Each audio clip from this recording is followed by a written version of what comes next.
आज म हजुरहरूलाई कीर्तिपुरको रक्षक मानिने बाघ भैरवको दर्शन गराउनेछु। बाघ भैरव मन्दिर कीर्तिपुरको प्रमुख मन्दिरमध्येको एक हो। यो मन्दिर नेपाल सम्वत 219 देखि 246मा लिच्छवी राजा शिवदेवले बनाउनु भएको मानिन्छ। यस बाघ भैरवको मन्दिरमा 18वटा गजुर रहेको छन्। मन्दिरको माथिल्लो छानामा एउटा, बीचको छानामा 11वटा र त्योभन्दा तल्लोपट्टि छानामा 6वटा भने कीर्तिपुर आक्रमणको बेला पृथ्वीनारायण शाहका सिपाहीहरूले प्रयोग गरेका हात हतियारहरू पनि छन्। कीर्तिपुरको जितका बेला यहाँ चढाइएको जनविश्वास रहेको पाइन्छ।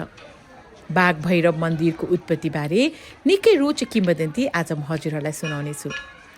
पौराणिक कथा अनुसार कुनै समयमा एउटी गोठालो केटी थिइन्। उनी भेडाहरू चढाउने गर्थिन्। त्यही भेडाको बथान चढाउने क्रममा माटो र पानीले बाघको मूर्ति बनाउन थालिन्। त्यसपछि भने माटोको बाघलाई जिब्रो बनाउन पातको खोजीमा गइन्। उनले म नफर्किनुजेल यो भेडाहरूको हेरचाह गर्नु भनी त्यस माटोको बाघलाई आग्रह गर्दै आफू भने पात खोज्न गइन्।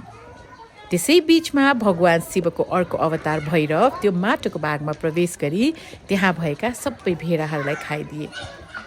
पात लिएर फर्किँदा आफूले छोडेर गएको त्यत्रो भेडाको बथान नदेखेपछि उनी छक्क परेर जताततै खोज्न थालिन्।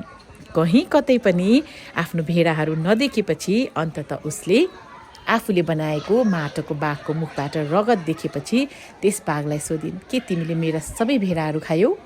त्यसपछि भने बाघले हो भन्ने उत्तर दिएपछि उनले आफ्नो भेडाहरू खाएको हो कि होइन सुनिश्चित गर्नु आफ्नो मुख खोल्न आग्रह गरिन् र सबै आफ्ना भेडाहरू तिनै बाघले खाएकोले उनी क्रोधित भइन् र श्राप दिइन् कि माटोको बाघले कहिले पनि मुख बन्द गर्न सक्ने छैन र सधैँ जिब्रोहीन भएर रहनेछ भनेर। त्यसैले गर्दा बाघ भैरवको मन्दिरभित्रको बाघको मुख खोलिएको र जिब्रो नभएको हामीले आज पनि देख्न सक्छौँ।